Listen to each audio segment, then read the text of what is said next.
അല്പസമയം നമുക്ക് അന്യഭാഷകളിൽ പറയുവാൻ ദൈവം സഹായിച്ചല്ലോ. അല്പസമയം ചിന്തിച്ചിട്ട് നമുക്ക് വീണ്ടും ആ വിഷയമായിട്ട് ദിവസം തിരിക്കാം. നമ്മുടെ ഉദ്ദേശം പ്രാപിക്കുക എന്നുള്ളതാണ്. പാസ്റ്റർ ഉണ്ടോ പാസ്റ്റേ? നമ്മുടെ പാസ്റ്റർ. Thank you pastor. നമുക്ക് അന്യഭാഷകൾ ദൈവത്തിന്റെ സന്നദ്ധിയിൽ ഇരിക്കുവാൻ ദൈവം സഹായിച്ചു. നമുക്ക് അടുത്തത് അല്പസമയം ഒരു വചനം ചിന്തിച്ചിട്ട് അതിനു വേണ്ടി നമ്മൾ ദൈവസന്നിധിയിൽ ഇരിക്കാൻ പോവാം. God give us the grace to pray and pray in the spirit or pray in tongues and hear. Now we want to listen to the word, then we will pray so that we may receive from the Lord. ഈ നമുക്ക് കൂടുതലും അത് പൊതുവേ നമ്മൾ കാണുന്നത് ഈ പ്രവചനമാണ് ഏറ്റവും കൂടുതൽ നമ്മൾ കണ്ടുകൊണ്ടിരിക്കുന്നത്. The frequency of we see prophecy manifest the most. നമ്മുടെ ചർച്ചകളിലും നമ്മളെ പഠിപ്പിക്കുന്നതും നമ്മൾ കാണുന്ന പാസ്റ്റേഴ്സും എല്ലാം പ്രവചനത്തിലാണ് കൂടുതൽ അവർ എന്താ പറയുന്നത് സമയം ചെലവഴിക്കുന്നത്. When you go to church or the teaching or when the ministers who minister, most of them spend most of the time in the gift of prophecy. Even നമ്മൾ പോലും പ്രവചനത്തിലാണ് കൂടുതൽ പ്രവാചകന്മാരെ വിളിക്കുകയും ആലോചന കേൾക്കുകയും പ്രാർത്ഥിക്കുകയും പ്രവചനത്തിലാണ് കൂടുതൽ ആശ്രയിക്കുന്നത്. So even we ourselves are dependent and we like to go invite and listen to people who prophesy or prophets. എന്നാൽ കർത്താവ് മറ്റുള്ള കൃപാവരങ്ങളും നമുക്ക് തന്നിട്ടുണ്ട്. അതും ജ്വലിപ്പിക്കാൻ പരിശുദ്ധാത്മാവ് ആഗ്രഹിക്കുക. So God has given us other ministry gifts and gifts, and so if the Father wants us to bring other gifts out, അത് നമ്മുടെ ഭവനത്തിൽ ആദ്യം വെളിപ്പെടണം, അതിനുശേഷം നമ്മുടെ സമൂഹത്തിൽ ചർച്ച വെളിപ്പെടണം, അതിനുശേഷം നമ്മുടെ സമൂഹങ്ങളിൽ വെളിപ്പെടണം. These gifts other than prophecy, all other gifts should first manifest in our own house, then in our church, and then in our communities. ഞാൻ ഓർക്കുന്നുണ്ട്, നമ്മൾ ഈ കോവിഡ് വന്ന സമയത്ത് ഒരുപാട് സോഷ്യൽ മീഡിയയിലുള്ള ആൾക്കാർ വന്ന് നിങ്ങൾ പെന്തിക്കോസുകാരൊക്കെ എവിടെയാ, നിങ്ങൾക്ക് ചർച്ചിലോട്ട് അങ്ങോട്ട് അല്ല, നിങ്ങൾ ഹോസ്പിറ്റലിലോട്ട് വന്നിട്ട് നിങ്ങൾക്ക് കോവിഡിനെല്ലാം സൗഖ്യമാക്കാൻ മേലായിരുന്നു, നിങ്ങൾ കോവിഡ് വന്നവരെല്ലാം നിങ്ങൾ എന്തിനാ അല്ലാതെ നിങ്ങൾ പ്രവചനം കാര്യങ്ങളൊക്കെ പറയുന്നുണ്ടല്ലോ, കോവിഡ് എന്താ സൗഖ്യമാക്കാത്തൊക്കെ ഒരുപാട് സോഷ്യൽ മീഡിയയിൽ ഇങ്ങനെ ഒരുപാട് വിമർശനങ്ങൾ കേൾക്കുവാനിടയായി. During the times of COVID, a lot of people would mock believers who believed in healing and say, how come you don't come to the hospitals and pray for the COVID patients and heal them? And this was quite common in the social media. People were making fun and mocking believers and say, come heal all the COVID people. അപ്പൊ അതിൻ്റെ അകത്ത് ഞാൻ പലരും ഈ എന്താ പറഞ്ഞത് പല രോഗികളെയും വെച്ചിട്ട് വെല്ലുവിളിക്കുന്നത് കേട്ടിട്ടുണ്ട്. നിങ്ങൾക്ക് ധൈര്യം കൊണ്ട് വന്ന ഈ രോഗികളെ സൗഖ്യമാക്കുക, നിങ്ങൾക്ക് 1 കോടി രൂപ തരാം, 2 കോടി രൂപ തരാം, നിങ്ങളെ വെല്ലുവിളിക്കും എന്നൊക്കെ പറഞ്ഞ് ഭയങ്കര വെല്ലുവിളിയും കാര്യങ്ങളൊക്കെ കേട്ടിട്ടുണ്ട്. So there were people who would even so proud that say, if you come heal here or heal this disease or heal that disease, we will give you $1 million or 2 million rupees. They would challenge and mock. കേരളത്തിൽ ഒരു pastor പോലും അതിന് മുന്നോട്ട് ചെന്നിട്ടില്ല. ഞാൻ പ്രാർത്ഥിക്കാം കർത്താവ് സൗഖ്യമാക്കുന്ന ധൈര്യം ആർക്കും കാണിക്കാൻ പറ്റിയിട്ടില്ല. Not one pastor stepped forward and said, I'll come and pray and the Lord will heal. Not even a single pastor stepped out. ഇവൻ പലരുടെയും പേര് പറഞ്ഞ് അവർ വെല്ലുവിളിച്ചത്, അവരിൽ ഒരാൾ പോലും റെസ്പോണ്ട് ചെയ്യാൻ പറ്റിയില്ല അവർക്ക്. And in fact, the challenge was issued in the name of a particular pastor so and so, but not even those pastors responded. അപ്പം എന്തുകൊണ്ടാന്ന് ചോദിച്ചാൽ അവർക്ക് ആ ഒരു ഫെയ്ത്ത് ഇല്ല. അതുകൊണ്ടാണ് അവർക്ക് ആ ഫെയ്ത്ത് ഇല്ല. യേശു അവരെ സൗഖ്യമാക്കുന്ന ഫെയ്ത്ത് ഇല്ല. അതുകൊണ്ടാണ്. How come they never responded? Because these men of God were so such people, they did not have faith that Jesus would answer the sick person. നമ്മൾ പ്രസംഗിക്കാൻ മൈക്ക് കിട്ടുമ്പം അല്ലെങ്കിൽ സ്റ്റേജിൽ കിടന്ന് ബഹളം വെക്കുന്ന അല്ല ജീവിതം. See what we do, and we do long sermons on the stage with the microphone. That is not life. കഴിഞ്ഞ ദിവസം കർത്താവ് പറഞ്ഞ ഈ ഗ്രൂപ്പ് എന്ന് പറഞ്ഞു കഴിഞ്ഞാൽ ഇതൊരു എന്താ പറഞ്ഞത്, ഈ പ്രവാചക ശിഷ്യന്മാരുടെ അല്ലെങ്കിൽ എലിയാവിന്റെ എലീശയ്ക്കൊക്കെ ഇതുണ്ടായിരുന്നു, ബൈബിൾ കോളേജ് ഉണ്ടായിരുന്നു. അപ്പൊ അതുപോലെ ഒരു പ്രാക്ടിക്കൽ എക്സ്പീരിയൻസ് അല്ലെങ്കിൽ പ്രാക്ടിക്കലായിട്ട് പ്രാപിക്കുന്ന ഒരു ഗ്രൂപ്പാണ് ഞങ്ങൾ കർത്താവ് പറഞ്ഞത്. Yesterday the Lord told me that this particular prayer group that I am leading, that He is leading, it's like a school of the prophets of Elisha or Elijah. It'll be like a school of the prophets where they are trained and practical wisdom is imparted. അവൻ കുറെ പ്രസംഗം കേട്ടില്ല, കുറെ അന്യഭാഷ പറഞ്ഞിട്ട് പോകാൻ വേണ്ടി എല്ലാം നമ്മൾ ആഗ്രഹിക്കും. നിങ്ങൾ ഇതിൽ പ്രാപിക്കണം, നിങ്ങൾ ഇത് പ്രാപിച്ചെടുക്കണം, നിങ്ങളുടെ ജീവിതത്തിൽ കൊണ്ടുവരണം. അത് You are not coming here to listen to some sermon or a teaching, but you are coming here to receive and be imparted, and you should receive the impartation. അപ്പൊ ഇന്ന് ഞാൻ സംസാരിക്കുന്ന ഹീലിംഗ് മിനിസ്ട്രിയെ കുറിച്ചാണ്. Today I'm going to speak on the ministry of healing. അത് അപ്പോസ്തല പ്രവൃത്തി 1-ാം അധ്യായം 4 മുതൽ 8 വരെ വാക്യങ്ങളാണ് ബേസ് ചെയ്താണ് പറയുന്നത്. I'm going to speak from Acts of the Apostles chapter 1:4-8. അപ്പൊ രോഗശാന്തി ശുശ്രൂഷയില് പരിശുദ്ധാത്മാവിന്റെ ഏറ്റവും വലിയ ചലനമാണത്. It shows the greatest manifestation of the Holy Spirit. അത് പരിശുദ്ധാത്മാവിന്റെ ചലനം എന്ന് പറഞ്ഞാല് അത് വ്യക്തികളിലും കൂട്ടങ്ങളിലും അനുഭവിക്കുമ്പോഴാണ്. Manifestation of the Holy Spirit has to come on an individual and a group of people. ആദ്യം രോഗശാന്തി നമുക്ക് തന്നെ ദൈവം തരും. രോഗശാന്തി നമുക്ക് തന്നെ തരും. The Lord will heal us first. രണ്ട്, നമ്മുടെ കുടുംബത്തെ ഹീലാക്കും. The Lord will heal our family. മൂന്ന്, നമ്മുടെ ചർച്ചിലുള്ള ഒരു കർത്താവ് ഹീൽ ചെയ്യും. The Lord will heal the members of our church. പിന്നെയാണ് കർത്താവ് ജാതികളുടെ ഇടയിലോട്ട് ഇറങ്ങുന്നത്, നമ്മളെ കൊണ്ടുപോകുന്നത്. Then the Lord will take us and lead us to the Gentiles and ask us to bring healing to the Gentiles. അപ്പൊ ഈ രോഗശാന്തി ശുശ്രൂഷ യേശുക്രിസ്തുവിനോടൊപ്പം പങ്കെടുക്കുന്ന ഒരു സ്ഥലത്തേക്ക് നാം കൊണ്ടുവരപ്പെടണം ആദ്യമേ.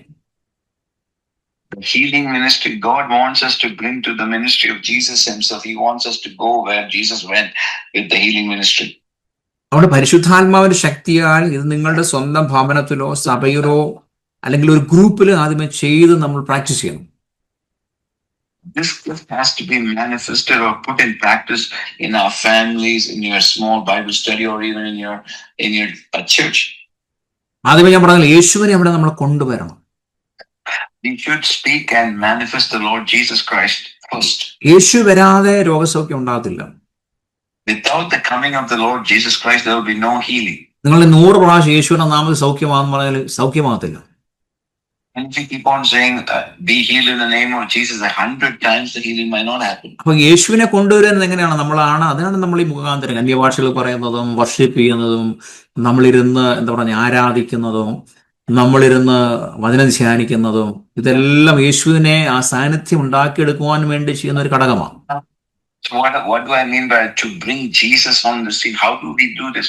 So that's why we worship the Lord, we meditate the word, we speak in tongues, we cultivate and we make the presence first so that the Lord can manifest. ഞാൻ ഈ ലോകത്തില് ദൈവം ഉപയോഗിക്കുന്ന അല്ലെങ്കിൽ ഈ രോഗശാന്തി ശുശ്രൂഷ ഉപയോഗിക്കുന്ന പല ദേവദാസന്മാരും ടെസ്റ്റ് മണി കേട്ടിട്ടുണ്ട്. The testimony of many ministers with the healing ministry. രണ്ടുപേരുമായിട്ട് പേഴ്സണലായിട്ട് സംസാരിച്ചിട്ടുണ്ട്. I've talked to two of them personally. അപ്പോ ഒന്ന് ബോംഗെ, നിങ്ങൾക്കറിയാം, ജർമ്മൻകാരനായ ബോംഗെ, റൊണാൾഡ് ബോംഗെ നിങ്ങൾക്കറിയാം. Most of you know the German evangelist Reinhard Bonnke. അദ്ദേഹം ഒരു ശുശ്രൂഷയ്ക്ക് വരുന്നതിന് മുന്നേ 8 മണിക്കൂർ ദിവസം നേരിക്കും. Before he comes for any meeting, he would sit at least 8 hours in the presence of God. അദ്ദേഹം ആ സമയത്ത് ടെലിഫോൺ കോൾസ് ആൻസർ ചെയ്യത്തില്ല. ആരെ മീറ്റ് ചെയ്യത്തില്ല. അദ്ദേഹം ആർക്കു വേണ്ടി പ്രാർത്ഥിക്കത്തുമില്ല. ആരെ കാണാൻ അനുവദിക്കത്തില്ല. അപ്പോൾ ദൈവസ്ഥാനത്തിൽ ഇരുന്ന് ദൈവത്തിൽ അനോയിന്റിങ് പ്രാപിച്ച് അദ്ദേഹം ഇനി ശുശ്രൂഷയ്ക്ക് കടന്നു വരുന്നത്.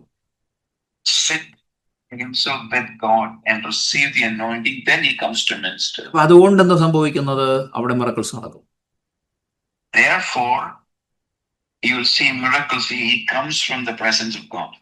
ഞാൻ കാതറിൻ കുൾമാനെ നിങ്ങൾ കേട്ടിട്ടുണ്ട്. നിങ്ങൾ അദ്ദേഹത്തെ ആ സഹോദരിയെ പറ്റി ഞാൻ പഠിച്ചപ്പോഴത്തേക്ക് when I studied about Sister Catherine Kuhlman, if you have heard about Miss Kuhlman, Catherine Kuhlman. അദ്ദേഹം ആ സഹോദരി ഇതുപോലെ തന്നെയാണ് എത്ര മണിക്കൂർ എനിക്ക് മണിക്കൂറോളം ദൈവസന്നിധി ഇരുന്നിട്ടാണ് കടന്നു വരുന്നത്. Miss Catherine Kuhlman was the same. She would not meet nobody. She would spend hours in the presence of. ആ സഹോദരി പറയുന്നത് ആ സഹോദരി പിന്നെ വേറെ ആരുമായിട്ട് മിങ്കിൾ ചെയ്യത്തുള്ളൂ. ഓൺലി ഹോളി സ്പിരിറ്റ് മാത്രമായിട്ട് മിങ്കിൾ ചെയ്യത്തുള്ളൂ. Even interact or talk with no one. She would just spend time with the Holy Spirit himself. ആ സഹോദരി കടന്നു വരുമ്പോൾ ആൾക്കാർ പറഞ്ഞ സാക്ഷ്യങ്ങൾ, ആ സഹോദരി വരുമ്പോഴത്തേക്ക് യേശു വരുന്നത് പോലെ അതുപോലെ യേശുവിന്റെ സാന്നിധ്യം കൂടെ ഉണ്ടെന്നാ പറയുന്നത്. woman would come. I've heard people say, and I've read that when she comes, the presence of Jesus comes with her. ആ സഹോദരി താമസിക്കുന്ന ആ ഹോട്ടലില് ഈ അതായത് ഇപ്പം ആ സഹോദരി സെക്കൻഡ് ഫ്ലോർ തേർഡ് ഫ്ലോറിലാണ് താമസിക്കുന്നെങ്കിൽ ആ സഹോദരി അവിടെ വന്ന് റൂം എടുത്ത് പ്രാർത്ഥിക്കാൻ തുടങ്ങി കഴിയുമ്പോഴത്തേക്ക് ആ ഹോട്ടൽ മുഴുവൻ ദൈവസാന്നിധ്യം നിറയും. ആ ഹോട്ടലുള്ളവരെല്ലാം മനസ്സന്തപ്പെടും.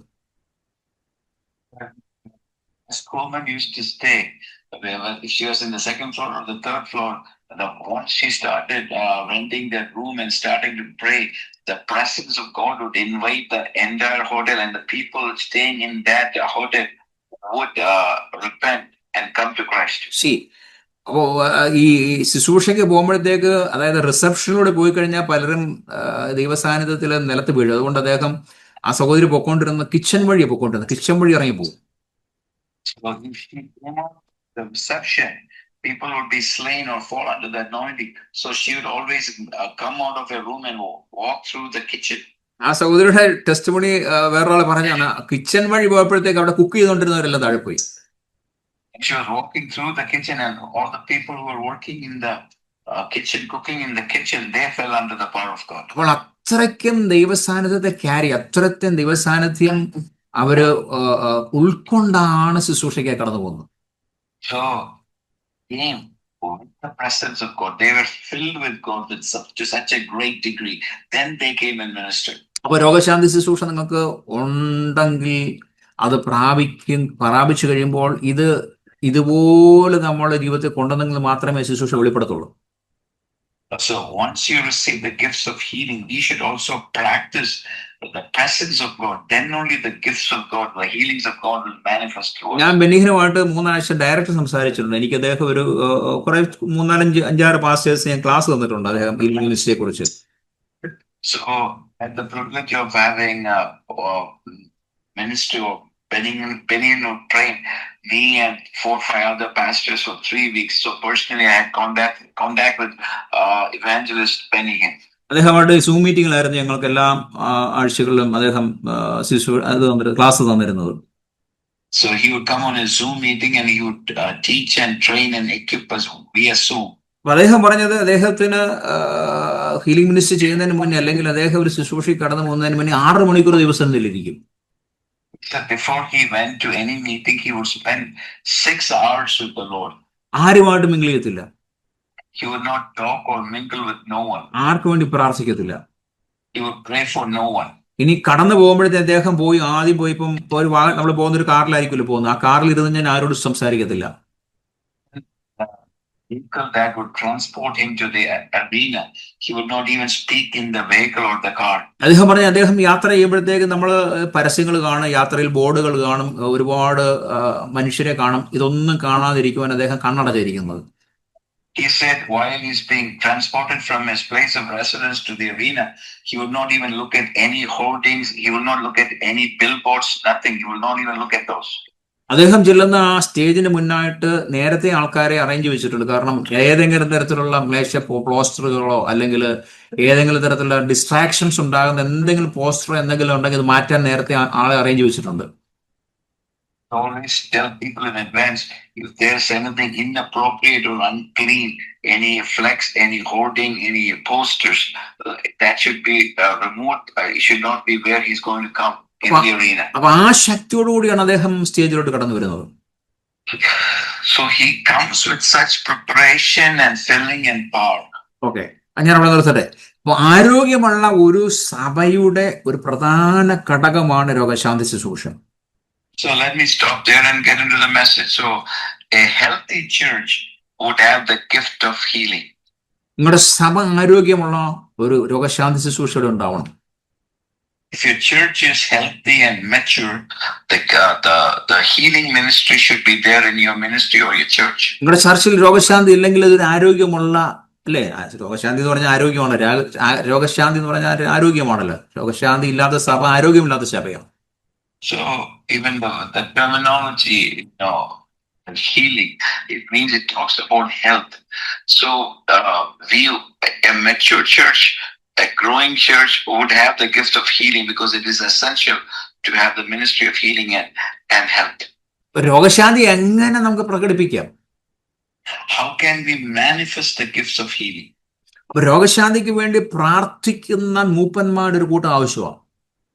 It is important that we have a group of elders that pray for the gifts of healing. ക്രിസ്തുവിൽ നല്ല ക്ഷമയുണ്ടാവണം.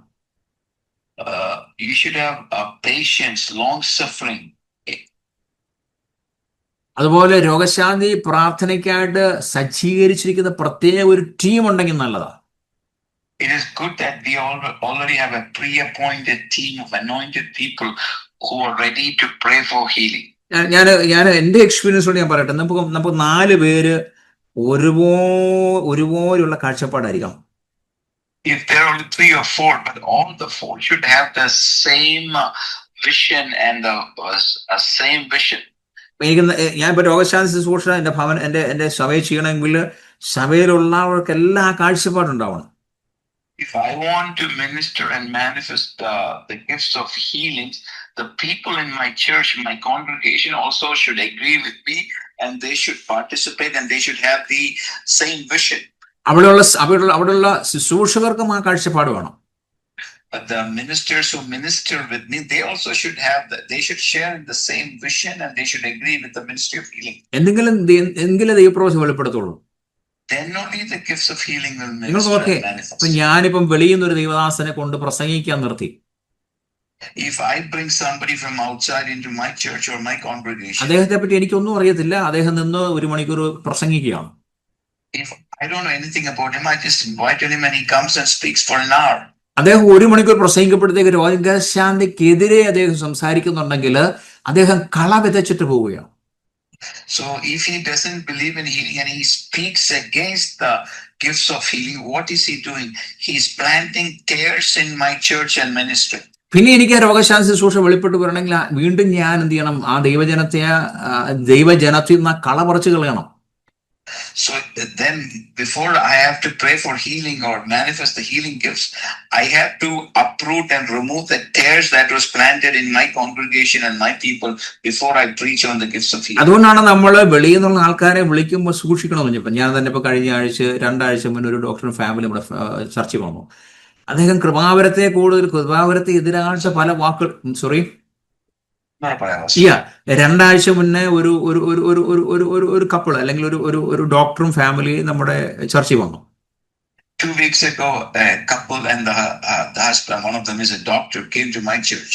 അദ്ദേഹം ഈ കൃപാവരങ്ങളെ കുറിച്ച് പലപ്പോഴും എതിരെ അദ്ദേഹത്തിന്റെ പ്രസംഗത്തിൽ വരുവാനിടയായി.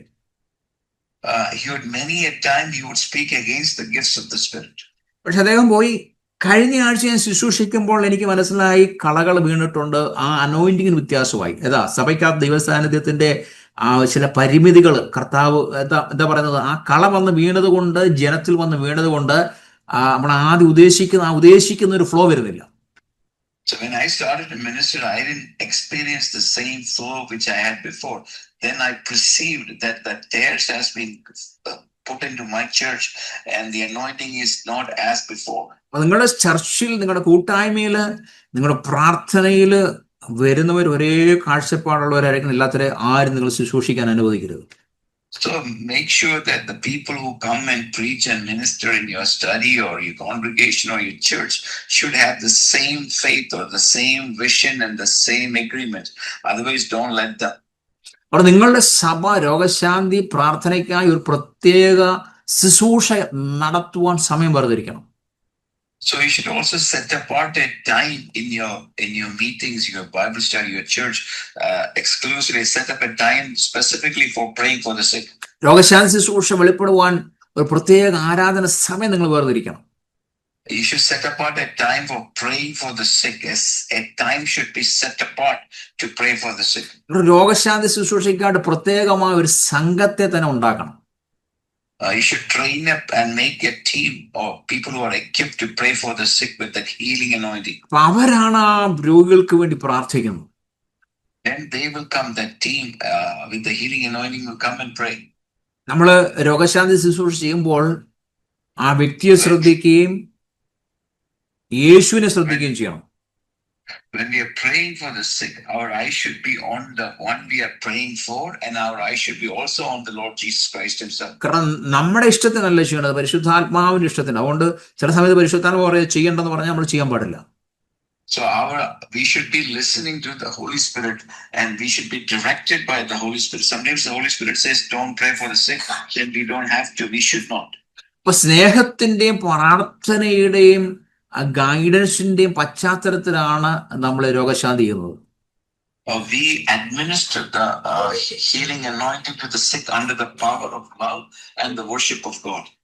പലർക്കും തെറ്റിപ്പോകുന്ന എന്താണെന്നറിയാം, രോഗശാന്തി ശുശ്രൂഷ ഒരു കൗൺസിലിംഗ് ആയി മാറും. Many times, why people don't get healed, the healing for the sick or praying for the sick will become a counseling session. രോഗശാന്തി ശുശ്രൂഷ ഒരു ഉപദേശമായി മാറും.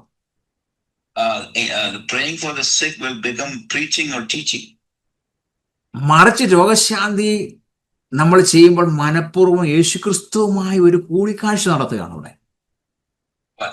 We should be actually having an encounter with the Lord Jesus Christ when we are praying for the sick.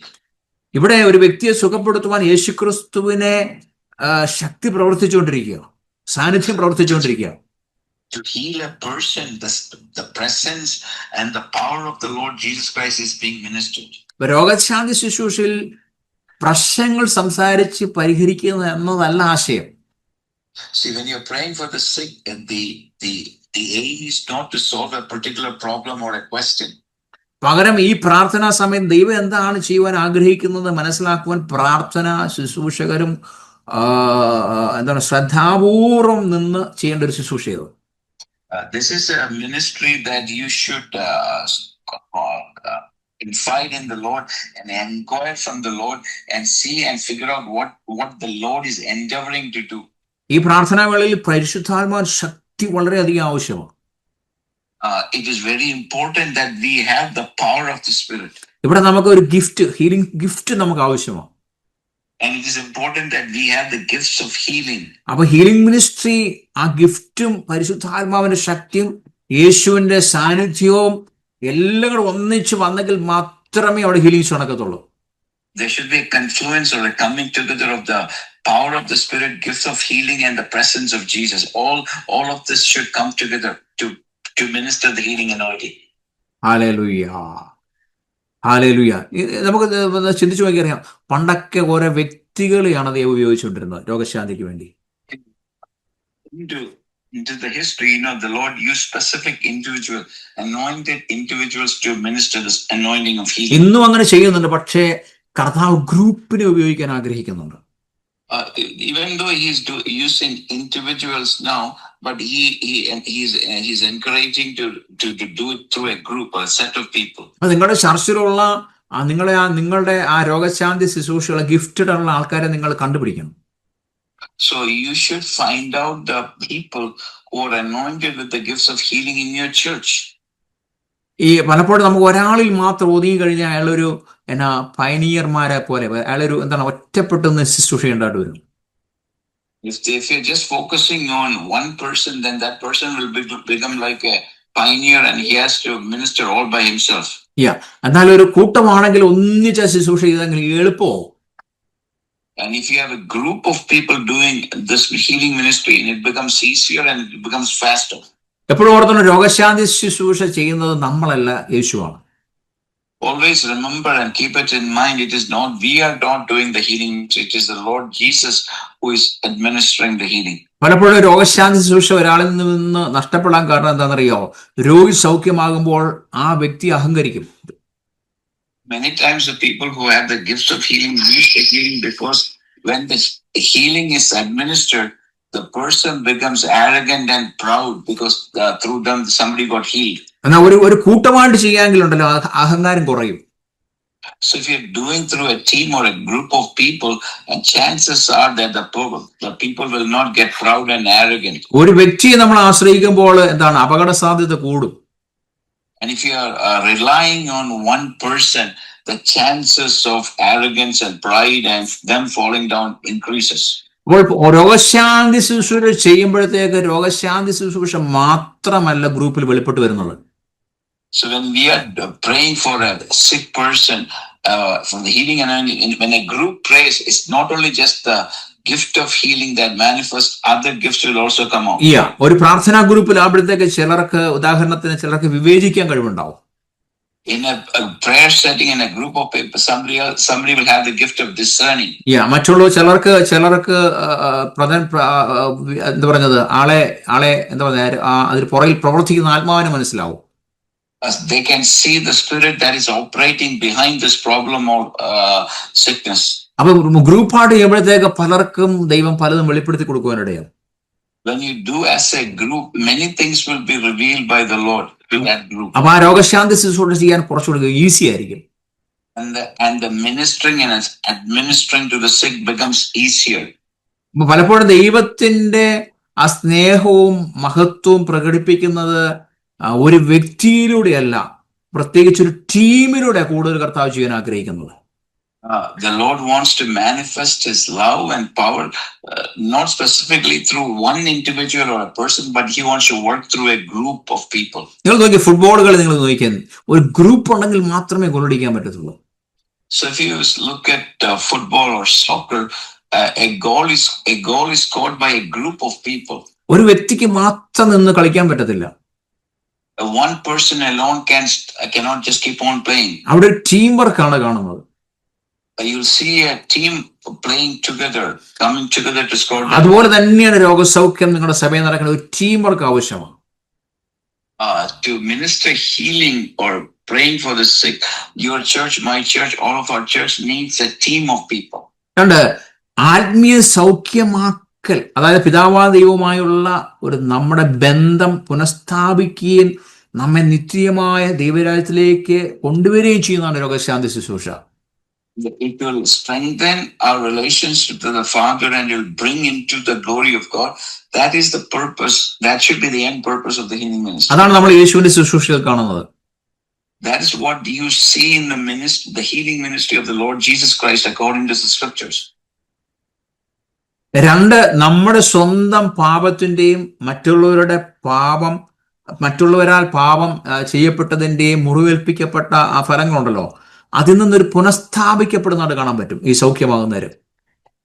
When you get healed, your own sin and other people's sin and all that hurt and all will be removed. There will be healing and restoration from sins and the past hurt and what you also have done wrong. അതായത് ഒരു ആന്തരിക സൗഖ്യം കർത്താവ് കൊണ്ടുവരുന്നതായിട്ട് കാണാൻ പറ്റും.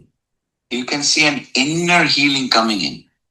ഈ രോഗശാന്തി മറ്റൊരു കാര്യം നമുക്ക് കാണാൻ പറ്റും. വ്യക്തിപരമായ കുടുംബങ്ങളിൽ നിന്ന് വംശങ്ങളിലേക്കും രാഷ്ട്രങ്ങളിലേക്കും വരെയുള്ള നമ്മുടെ ആ ബന്ധത്തിലോട്ട് കൊണ്ടുപോകും. So the healing ministry will start with an individual church, then it will go into a community, even to a nation, even to a tribe. ഈ രോഗശാന്തി വരുന്ന വ്യക്തികൾ നമുക്ക് കാണാൻ പറ്റുന്നത് എന്താണെന്ന്, അവരുടെ ശരീരത്തില് പുനരുദ്ധാനത്തിന്റെ ശക്തി പൂർണ്ണ ആരോഗ്യത്തിലേക്ക് കൊണ്ടുപോകുന്നതായിട്ട് കാണാൻ പറ്റും. What is happening in the healing ministry is the power of the resurrection of Jesus Christ will come inside that person and restore health. ഇവിടെ മറ്റൊരു കാര്യം പ്രത്യേകിച്ച് ഓർത്തോണം. ഈ രോഗശാന്തി നടക്കുമ്പോൾ എന്താണെന്നറിയാവോ, ഈ ദൈവ രാജ്യത്തിന്റെ പുരോഗതിയെ തടയുന്ന അന്ധകാര ശക്തികളെ ദൈവം മാറ്റുക. So when the gifts of healing or the person is getting healed, God is removing all the enemies of the kingdom of God. കണ്ടോ, സൃഷ്ടിയുടെ സൗഖ്യമാക്കൽ മനുഷ്യരെ ഭൂമിയുടെ മേലുള്ള ആധിപത്യത്തിലേക്ക് പുനഃസ്ഥാപിക്കുക യേശു. God is restoring the authority of God on earth. ഒരാൾ രോഗസൗഖ്യം വന്നു കഴിയുമ്പോൾ അദ്ദേഹം ആകാശത്തെയും ഭൂമിയെയും നോക്കുകയാണ്. When a person is getting healed or ministering healing, they are looking to heaven and earth. അപ്പൊ നമ്മൾ ഓർക്കും, why does Jesus heal us? എന്തിനാണ് യേശു നമ്മളെ സൗഖ്യമാക്കുന്നത്? എന്തിനാണ് യേശു നമ്മളെ സൗഖ്യമാക്കുന്നത് നമ്മൾ ചിന്തിച്ചു നോക്കണം. So we will wonder, what is the purpose of Jesus healing me? ഇത് പണം ഉണ്ടാക്കാൻ വേണ്ടിയാണോ യേശു സൗഖ്യമാക്കുന്നത്? Was Jesus looking to make money or to get money? അപ്പൊ നമ്മൾ ആ മൊത്തത്തോടെ നോക്കുമ്പോൾ എന്തിനാണ് ഒരു വ്യക്തി യേശു സൗഖ്യമാക്കുന്നതെന്ന് ചിന്തിച്ചു കഴിഞ്ഞാൽ, if you look in totality, what is the end game? What is the end purpose of healing? ദൈവത്തിന്റെ രഹസ്യത്തിൽ ദൈവത്തിന്റെ ഒരു സ്നേഹമാണ് അത് കാണുന്നത്. The secret is the love of God. അവൻ നമ്മെ സ്നേഹിക്കുന്നത് കൊണ്ട് അവൻ നമ്മെ വീണ്ടെടുക്കുകയും സുഖപ്പെടുത്തുകയും ചെയ്യുന്നു. Because the Father loves us, He is healing us and He is redeeming us. അപ്പൊ ദൈവത്തോടുള്ള ഇതേ സ്നേഹത്തിൽ നിന്നാണ് നമ്മുടെ വീണ്ടെടുപ്പും രോഗശാന്തിയും. It is the same God who has redeemed us, the same love is healing us. അപ്പം ക്രൂശിൽ യേശുവിന്റെ ആ വീണ്ടെടുപ്പിന് രോഗശാന്തി പ്രവർത്തനത്തിൽ സജീവ പങ്കാളികളാക്കാൻ നമ്മെ പ്രാപ്തരാക്കുകയാണ്. So the work of the cross, God wants us to be active participants of the work of the cross. ചുരുക്കത്തിൽ പറഞ്ഞു കഴിഞ്ഞാല് നമുക്ക് യേശുവിനെ അനുഗമിക്കാനും അവന്റെ സാക്ഷികളാക്കാൻ വേണ്ടിയാണ്. In short, it is to follow Jesus and bear witness and a testimony of Jesus Christ. That is the purpose of the gifts of healing. ഞാൻ പലപ്പോഴും യേശുവിന്റെ സൗഖ്യം direct പ്രാപിച്ചിട്ടുണ്ട്. Many times, I personally have experienced and received healing through Jesus. അതുകൊണ്ട് യേശുവിനെ തള്ളിക്കളയാൻ പറ്റത്തില്ല. So I cannot forsake and I cannot abandon and leave Jesus. ആ പ്രയാസത്തിലിരിക്കുന്ന വ്യക്തിയുടെ മുന്നിൽ ചെല്ലുമ്പോൾ എനിക്ക് സാക്ഷ്യം പറയാൻ പറ്റും. When I see a person sick or in trouble, I can share my testimony. അതുകൊണ്ട് കർത്താവ് പറയുന്നത് ഒരുവൻ ക്രിസ്തുവിലാണെങ്കിൽ പുതിയ സൃഷ്ടിയാണ്. The Lord says, if any man is in Christ, he is a new creation. പഴയത് കഴിഞ്ഞു പോയിരിക്കുന്നു. Old things have passed over. പുതിയത് വന്നിരിക്കുന്നു. All things have become new. ഇതെല്ലാം ദൈവത്തിൽ നിന്നാണ് ലഭിക്കുന്നത്. All things are from God and through God. ക്രിസ്തുവിലൂടെ നമ്മെ ദൈവത്തോട് നിരപ്പിച്ചു. The Father has reconciled us to Himself through Jesus. അനുരഞ്ജനത്തിന്റെ ശുശ്രൂഷ നമുക്ക് തന്നു. He has given us the ministry of reconciliation. ദൈവം ലോകത്തെ ക്രിസ്തുവിൽ തന്നോട് നിരപ്പിച്ചു. The Father was in Christ, not imputing the sins, but reconciling the world to Himself through Christ. So മനുഷ്യരുടെ പാപങ്ങൾ അവർക്കെതിരെ കണക്കിടാതെ ദൈവം നമ്മെ സ്നേഹിച്ചു.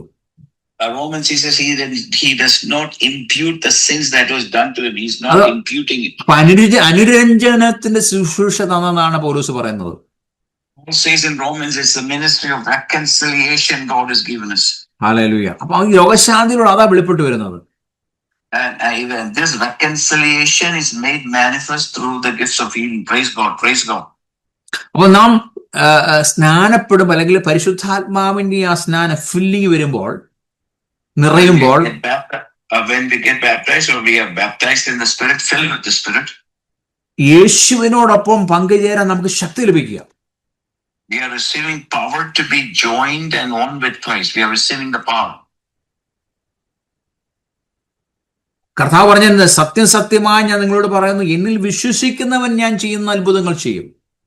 Jesus says, verily, truly, the works that I do, he who believes in me will do the same works. ഞാൻ പിതാവിന്റെ അടുക്കൽ പോകുന്നത് കൊണ്ട് ഇവയിൽ വലുത് നിങ്ങൾ ചെയ്യും. Because I go to the Father, even greater works than these you will do. ആണോ? പരിശുദ്ധാത്മാവിൽ നമ്മൾ നിറയുമ്പോഴാണ് കർത്താവ് നമ്മൾ ഏൽപ്പിച്ച ശുശ്രൂഷകൾ ചെയ്യാൻ പറ്റുന്നത്.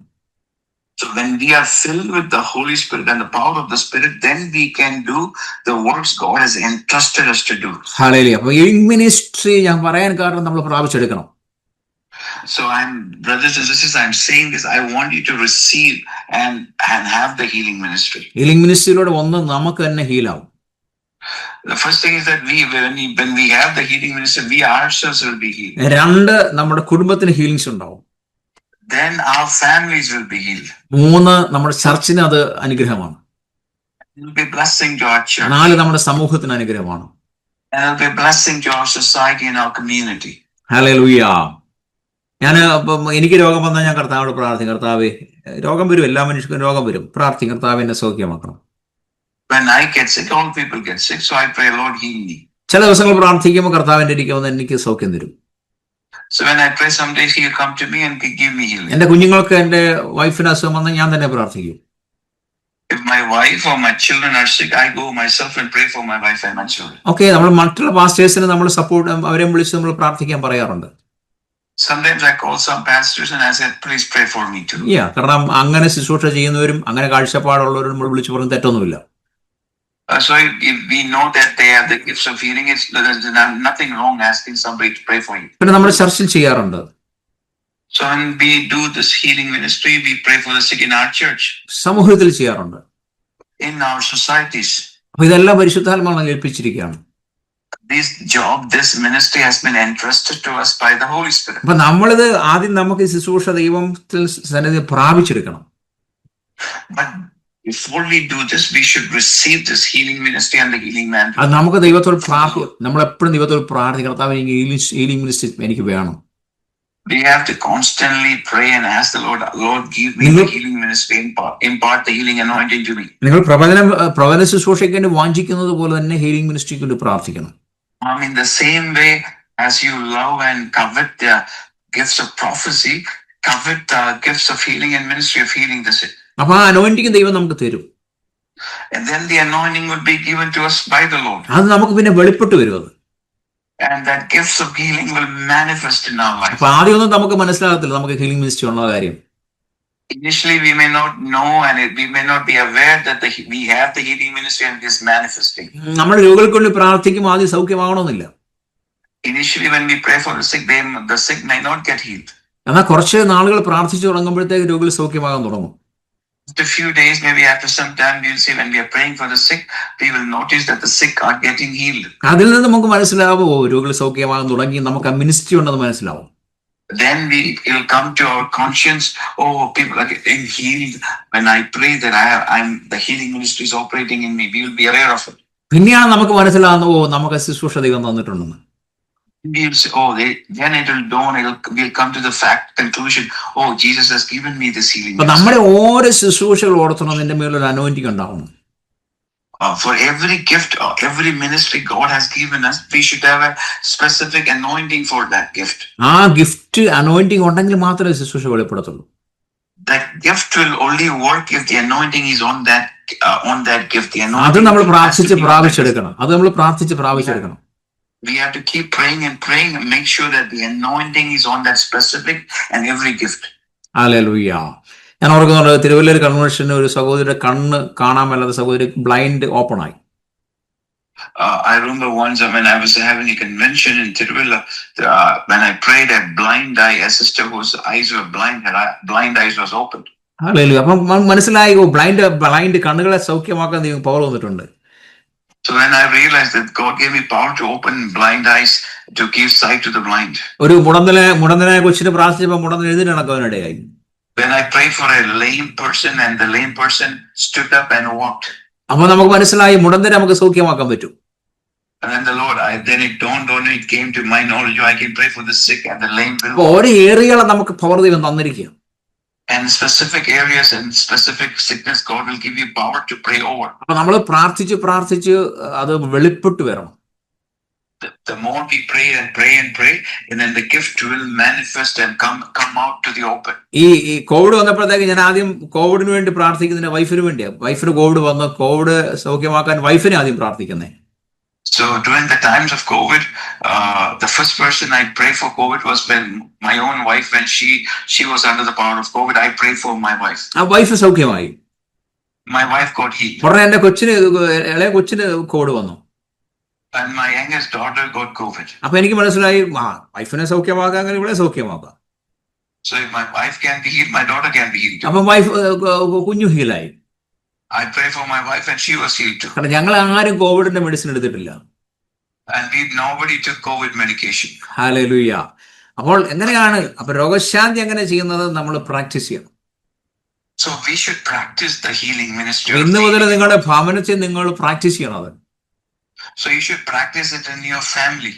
നിങ്ങളുടെ വീട്ടിലുള്ളവർക്കെല്ലാം പ്രാക്ടീസ് ചെയ്യണം. നിങ്ങൾക്ക് ആർക്കെങ്കിലും രോഗം വന്നാൽ ആദ്യം ഡോക്ടറെ വിളിക്കരുത്, മരുന്നെടുത്ത് കൊടുക്കരുത്. നിങ്ങൾ പ്രാക്ടീസ് ചെയ്യണം. നിങ്ങൾ യേശുവിന്റെ നാമത്തിൽ പ്രാർത്ഥിച്ച് നിങ്ങളെ സൗഖ്യമാക്കാൻ നിങ്ങൾ ശ്രമിക്കണം. മാക്സിമം നിങ്ങളെ കൊണ്ട് പ്രാർത്ഥിക്കണം. അത് നിങ്ങൾ അനോയിന്റിങ് അവരിൽ മേൽ വരാൻ പ്രാർത്ഥിക്കണം. Before you call the doctor, take them to the hospital. Initially, first pray the best of your effort. Put your best effort and pray for your family member to be healed. ഒരു പക്ഷേ നിങ്ങൾ സൗഖ്യം കണ്ടില്ലെന്നിരിക്കും, പക്ഷെ നിങ്ങൾ ഡോക്ടറെ പോകണ്ടെന്നല്ല ഞാൻ പറയുന്നത്. നിങ്ങൾ പ്രാക്ടീസ് ചെയ്യണം ആദ്യമേ. Saying don't take them to the hospital or give them medicine or see the doctor. What I'm saying is, before you do practice the healing anointing. ആത്മവിവശത എന്നൊരു സബ്ജക്റ്റ് എന്റെ ജീവിതത്തിൽ ഞാൻ വചനത്തിലൂടെ പഠിച്ചു വന്നപ്പോഴത്തേക്കും അതുമല്ല ദൈവദാസന്മാരൊക്കെ ചെയ്ത് കണ്ടപ്പോൾ എനിക്കൊരു ആഗ്രഹം ഉണ്ടായി ചെയ്യണമെന്ന്.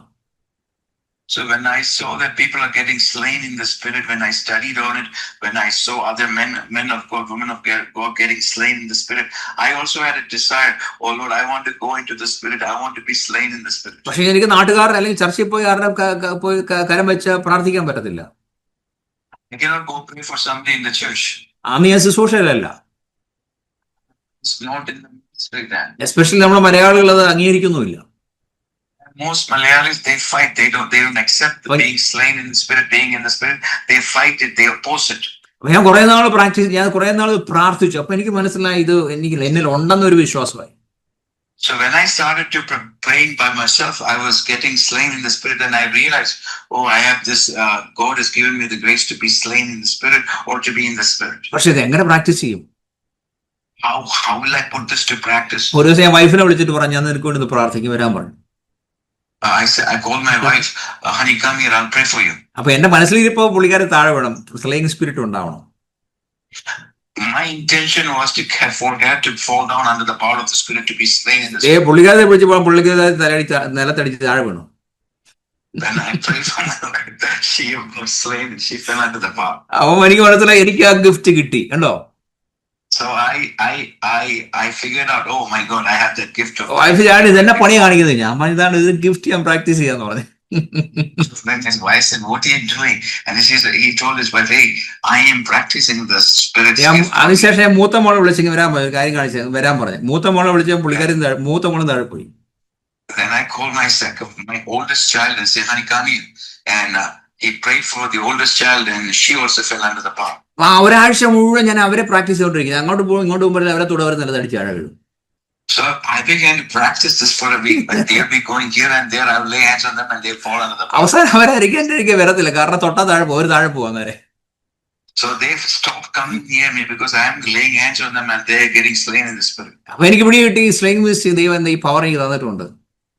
And I understood, it came to my knowledge that God has given me this gift of praying and praying for people to fall under the power of the Spirit. അടുത്ത ആഴ്ച പാസ്റ്റ് എനിക്ക് സ്വല്പ സമയം തന്നു. ഞാൻ അതിനുശേഷം എല്ലാവരും ഒന്ന് എഴുതിയിരിക്കാൻ പറഞ്ഞ് ആർക്കണ്ടൊക്കെ തൊട്ട് എല്ലാവരും അടിച്ച് താഴെ പോയി.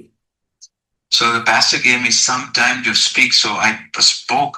Then I asked everybody to stand up, and I touched a few people here and there, and they all fell under the power. They all fall under the power of the Spirit. നമുക്കറിയാലോ Malayali pastors അവർ കുറെ ചീത്ത പറഞ്ഞു തന്നെ, അത് വേറെ കാര്യം, പോട്ടെ. And you know how Malayali pastors that they scolded me, they yelled at me. പിന്നെ അതിനെപ്പറ്റി ആഴങ്ങൾ പഠിച്ചപ്പോഴാണ് സത്യം എന്ന് മനസ്സിലാവാനും പിന്നെ അത് പ്രാക്ടീസ് ചെയ്യാൻ തുടങ്ങിയത്. The more I studied, I got deeper into it and I began to practice it. കാരണം അതിന്റെ അകത്ത് ശരിക്കും ഓപ്പറേഷൻ നടക്കും, ഹീലിംഗ്സ് നടക്കും. And I go, praise God. But when you fall under the power of the Spirit, you are slain. Actually, what is happening? Many healings happen. നമ്മൾ അൻശേഷ കൊടുത്ത് ഇട്ടിരിക്കില്ലേ, അതുപോലെ തന്നെ കർത്താവ് ചെയ്യും. നമ്മുടെ ബുദ്ധിമണ്ഡലങ്ങളെ മറച്ചു കളഞ്ഞിട്ട് നമ്മുടെ ബോഡിയെ കർത്താവ് സൗഖ്യമാക്കിക്കൊണ്ടിരിക്കും. So it's just like a doctor gives an anesthesia. What the Lord is doing, that under the power of the Spirit, the body is totally sleeping, but God is ministering healing to the person. ഒരുപാട് പേരുടെ സൗഖ്യം അങ്ങനെ കാണാൻ പറ്റിയിട്ടുണ്ട്. അവർ നിലത്ത് വീഴും, അതിനുശേഷമാണ് അവർക്ക് സൗഖ്യം നടന്നുകൊണ്ടിരിക്കുന്നത്. I've seen that throughout. Many people, after they are born under the power of the Spirit, and then the healing starts on them. അത് കർത്താവിന്റെ ഒരു ഓപ്പറേഷൻ. അതാണ് ഈ ആദാമിന്റെ വാരിയിൽ എടുത്തതുപോലെ തന്നെയാണ് നടന്നുകൊണ്ടിരിക്കുന്നത്. വാരിയിൽ എടുത്താണല്ലോ ഹവ്വ ഉണ്ടാക്കിയത്. യെസ്, സെയിം മീനിങ്, സെയിം ആണ്. ആദാമിനെ ഉറക്കുക എന്ന് പറഞ്ഞാൽ അത് സ്ലീപ്പ്, അതാണ് ഈ സ്ലീപ്പിംഗ് സ്പിരിറ്റ് ആണ്. It is the same thing that Adam was put to sleep, and then the Lord operated on Adam and got the rib and made him. And it's the same operation. Adam was put to sleep. മറ്റേ നമ്മുടെ യോഹന്നാൻ പറഞ്ഞ ഞാൻ I mean spirit, ഞാൻ സ്പിരിറ്റില്ല, ഞാൻ ആത്മാവിലായി. അപ്പോഴാണ് ആത്മവിശുദ്ധ ഉണ്ടായപ്പോഴാണ് അദ്ദേഹത്തിന് വെളിപ്പാട് ദർശനം കിട്ടുന്നത്, വെളിപ്പാടിനെ കുറിച്ച് കാഴ്ചപ്പാട് കിട്ടുന്നത്, വെളിപ്പാട് പുസ്തകം എഴുതുന്നത്. John chapter 4, he said, John the apostle says, I was in the spirit, and he was in the spirit, then he wrote the book of Revelation. ചില സമയത്ത് ഞാൻ പ്രാർത്ഥിച്ചു, ഞാനങ്ങ് സ്പിരിറ്റിൽ പോകും, നമ്മൾ അറിയത്തില്ല. ഞാൻ മാത്യൂസ് പാസ്റ്ററായിട്ട് പ്രാർത്ഥിക്കുമ്പോൾ ഞാൻ പലപ്പോഴും പാസ്റ്റർ, ഞാൻ ചില സമയത്ത് ഞാനങ്ങ് സ്പിരിറ്റിൽ പോകും, ഞാൻ കുറച്ചു നേരം ഉണ്ടായിരിക്കും, ഞാൻ വേറെ ലോകത്തോട്ട് പോകും. കാരണം നമ്മളെ ഇൻ സ്പിരിറ്റിലായി കഴിയുമ്പോൾ നമ്മുടെ ബുദ്ധിമണ്ഡലവും നമ്മൾ പറയുന്ന ഒന്നും പിന്നെ നമ്മൾ അറിയത്തില്ല, നമ്മളങ്ങ് സ്പിരിറ്റിലായി പോകും. It has happened to many times when I am praying and I get slain in the spirit and my mind is out of it, my body is out of it. I don't hear. I'm in another realm. I'm in the realm of the spirit. ഞങ്ങൾ family പ്രയറിലിരിക്കും ചിലപ്പോൾ, അല്ലെങ്കിൽ ഞാൻ ഒറ്റയ്ക്ക് ഇരിക്കും പ്രാർത്ഥിക്കുമ്പോൾ, ഞാൻ ആ സ്പിരിറ്റിലായി കഴിഞ്ഞാൽ കുറച്ച് നേരം വൈഫ് ഒന്ന് വിളിക്കുമ്പോഴാണ് അറിയുന്നത്, എവിടെയാണെന്ന് ചോദിക്കും, പ്രാർത്ഥനയിൽ ഉറങ്ങുവാണെന്ന് ചോദിക്കും. So sometimes I'm in the spirit, even in our family prayer or family devotion. Sometimes I get slain in the spirit, and my wife has to awaken and say, "What's happening? Where are you? Are you sleeping?" And we're praying. പക്ഷെ actually നമ്മൾ ഉറങ്ങുമല്ല, അവിടെ വേറൊരു ലെവലിലോട്ട് spirit ലെവലിലോട്ട് നമ്മൾ കൊണ്ടുപോയി ദൈവം. അവിടെ ദൈവം ഒന്നെങ്കിൽ നമ്മുടെ ബോഡി സൗഖ്യമാക്കും, അല്ലെങ്കിൽ മറ്റുള്ള കാര്യങ്ങളെല്ലാം ദൈവം വെളിപ്പെടുത്തിക്കൊണ്ടിരിക്കും. It is not actually like people sleeping or slumbering in church. It's that you're in the spirit. Maybe the Lord is healing you, or God is taking you to another realm in the spirit, and He's speaking and showing you things in the spirit. അപ്പൊ നിങ്ങളുടെ ജീവിതത്തിൽ ആരെങ്കിലും നിങ്ങൾ ആർക്കും പ്രാർത്ഥിക്കാൻ അവർക്ക് സ്ലേങ്സ് ഉണ്ടാവുകയാണെങ്കിൽ നിങ്ങൾ മൈൻഡ് ചെയ്യണ്ട, അവിടെ കിടന്നോട്ടെ, കുറച്ചു നേരം കിടന്നോട്ടെ.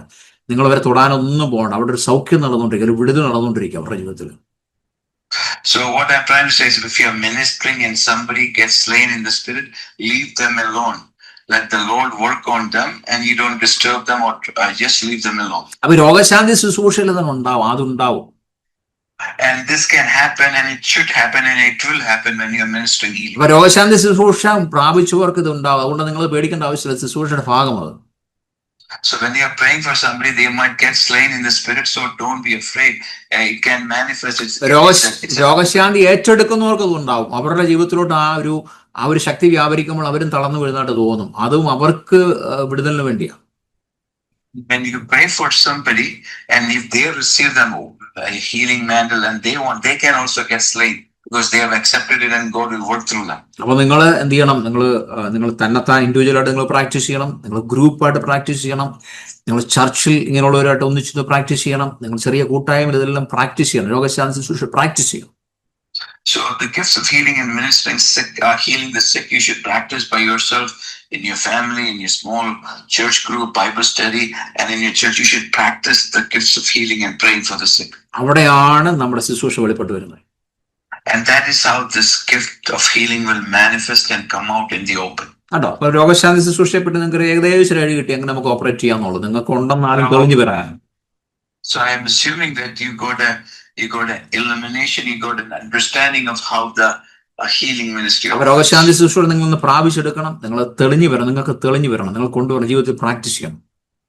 I want you to pray that God give me the anointing of the gift of healing, and you should bring it to practice, and you should carry it in your life. ഇനി രോഗശാന്തി ശുശ്രൂഷ മറ്റൊരു ഗുണം എന്താണെന്നറിയാം, നമ്മുടെ ബോഡിയെ തന്നെ വെളിപ്പെടുത്തും. For example, നമ്മുടെ ബോഡിയെ തന്നെ ഇപ്പൊ ഞാൻ പറയുന്ന പാസ്റ്റിന് ഒരു വേദന ഉണ്ടെങ്കിൽ നമ്മുടെ ബോഡി വെളിപ്പെടുത്തി തരും. The gift of healing will operate what the other person is experiencing. If, for example, I'm praying for this person, I will experience something in my body. ഇപ്പൊ എന്റെ എന്റെ ചില സമയത്ത് നിങ്ങൾക്ക് വേണ്ടി പ്രാർത്ഥിക്കുമ്പോൾ എന്റെ വയറിനകത്ത് വേദന അനുഭവിക്കുന്നെങ്കിൽ ആ വ്യക്തിക്ക് വയറിനകത്ത് പ്രോബ്ലം ഉണ്ട്, അത് ദൈവം നമുക്ക് വെളിപ്പെടുത്തി തരും, നമ്മുടെ വയറിലൂടെ വെളിപ്പെടുത്തി തരുന്നത്. I'll feel my stomach is in pain when I'm praying for somebody. Then I will know this person I'm praying for, they have a stomach problem. അങ്ങനെ നമ്മൾ ഓരോ ബോഡിയിലും ദൈവത്തിന്റെ ആ ടച്ച് ഉണ്ടാവും, നമുക്ക് തന്നെ ടച്ച് ഉണ്ടാവും അവർക്ക് ഇന്ന രോഗമുണ്ടെന്ന്. Sometimes the Lord will make us know by touching our body, and then when we experience that, we will ask them, sister, brother, do you have that problem? God is making us aware what they are going through. അപ്പൊ അതിന്റെ അർത്ഥം എന്താണ്? അവരെ കർത്താവ് അവിടെ സൗഖ്യമാക്കാൻ പോവാ. And what does that mean? It means that God is going to minister healing in that body part. അവിടെ നമ്മൾ അവിടെ വേണ്ടി എന്താണ് വചനം പറഞ്ഞ് ശാസിച്ച് പ്രാർത്ഥിക്കുമ്പോൾ, യേശുവിന്റെ നാമത്തിൽ പ്രാർത്ഥിക്കുമ്പോൾ അവിടെ സൗഖ്യം വന്നിരിക്കും. When we rebuke that sickness, that disease on that organ or that skin, wherever, immediately the person will be healed. When we rebuke it. മിറക്കിൾസിന് വ്യത്യാസമുണ്ട്, രോഗശാന്തിക്ക് വ്യത്യാസമുണ്ട്. There's a difference between the gifts of miracles and gifts of healing. മിറക്കിൾസിലൂടെ നമുക്ക് മറ്റൊരു ദിവസം ചിന്തിക്കാം. Miracles പറഞ്ഞാൽ അന്നേരം സംഭവിച്ചിരിക്കും. We will look into the gift of miracle some other day. The gift of miracle is instantaneous. It will happen immediately. രോഗശാന്തി സാവധാനത്തിൽ രോഗം സൗഖ്യമാകും. Gifts of healing, it can happen gradually over a period of time. അത് സമയം നമ്മൾ ദൈവത്തിന് വേണ്ടി കൊടുക്കണം. And we should give some time to the Lord. നമ്മുടെ അനു സിസ്റ്റർ എത്രയോ പ്രാവശ്യം നമ്മുടെ എനിക്ക് വന്നിട്ട് പ്രാർത്ഥനയെ കുറിച്ച് പറഞ്ഞിട്ടുണ്ട്. വേദനയാണ്, വയറുവേദനയാണ്, സൗഖ്യമാകുന്നില്ല. പക്ഷെ നമ്മൾ കഴിഞ്ഞ ദിവസം സിസ്റ്ററിന് റിസൾട്ട് വന്ന കണ്ട് 0.5% സൗഖ്യമായെന്ന്. Sister, we pray for, she has problem with her stomach, and we have been praying for months, and now last time when we prayed, she's 50% up in her healing. കഴിഞ്ഞ ആഴ്ച നമ്മൾ ശുശ്രൂഷ പറഞ്ഞായിരുന്നു കർത്താവ് കുറെ ഭാഗം സൗഖ്യമാക്കിയിട്ടുണ്ടെന്ന്. അപ്പൊ ആ സിസ്റ്റർ പോയി ടെസ്റ്റ് ചെയ്തപ്പോഴത്തേക്ക് അതുപോലെ സംഭവിച്ചു. അല്ലെങ്കിൽ ഒരു 50% കർത്താവ് സൗഖ്യം കൊടുത്തിരിക്കുക. ഇനിയും വീണ്ടും വചനം പറഞ്ഞ് വിശ്വാസത്താൽ പ്രാർത്ഥിക്കുമ്പോഴത്തേക്ക് ആ രോഗശാന്തി ആ ശരീരത്തിൽ നടന്നുകൊണ്ടിരിക്കും. So when we prayed, we said, Pastor said, Sister, the Lord has healed you. Have 50%. She went to the doctor, got herself checked, and the test proved that she has improved quite dramatically. She has come up to at least 50% healing. Now she continues praying, continues speaking the word, continues sitting under the anointing. She will be 100% healed. അതുപോലെ ചില സമയമെടുത്ത് heal ചെയ്യുന്ന വിഷയങ്ങളുണ്ട്. There are times healing will take a long time or some time before the healing comes. എന്റെ മൈഗ്രെയിനും എന്റെ തലവേദന പോവാൻ വേണ്ടി ഏകദേശം 2-3 വർഷം പ്രാർത്ഥിക്കേണ്ടതായിരുന്നു. I had an issue with migraine. I had to pray 2 to 3 times, 2 to 3 years. I prayed almost that long to be free of migraine. ഞാൻ ഓർക്കുന്നുണ്ട്, ഒരു ഡിപ്രഷൻ പിടിച്ച ഒരു സഹോദരി വന്നിട്ട് കർത്താവ് പറഞ്ഞവരെ ഘട്ടം ഘട്ടമായിട്ട് സൗഖ്യമാക്കത്തുള്ളൂ. അദ്ദേഹത്തിന് ആ സഹോദരി കൊണ്ട് പ്രാർത്ഥിച്ചിട്ട് അന്നേരം പൂർണ്ണ വിടുതൽ കിട്ടില്ല. അനേക വർഷങ്ങൾ കൊണ്ടാണ് ആ സഹോദരി സൗഖ്യമായത്. Once upon a time, a lady with depression came to me, a sister, and the Lord said, I will heal her in stages. And she was healed or delivered over a period of years. അപ്പൊ നിങ്ങൾ ഓർക്കുമ്പോൾ ഒറ്റയടിക്ക് സൗഖ്യമാവും. അത് miracle എന്നാ പറയുന്നത്. You might ask me, how come God healed instantly at that moment? Yes, God does, and it is called a miracle. അതും ചെയ്യും. മുടത്തിന് എഴുന്നേൽപ്പിച്ച് നടത്തും, കണ്ണുകൾ കാഴ്ച പ്രാപിപ്പിക്കും, ട്യൂമർ അപ്രത്യക്ഷമാകും. ഇതെല്ലാം അന്നേരം നടക്കുന്ന അത് മിറക്കിളാണ്. The Lord will do miracles. He will heal. He'll make the lame walk. He will give sight to the blind. The tumor will fall. These are all miracles. The Lord still does it, and He will do it.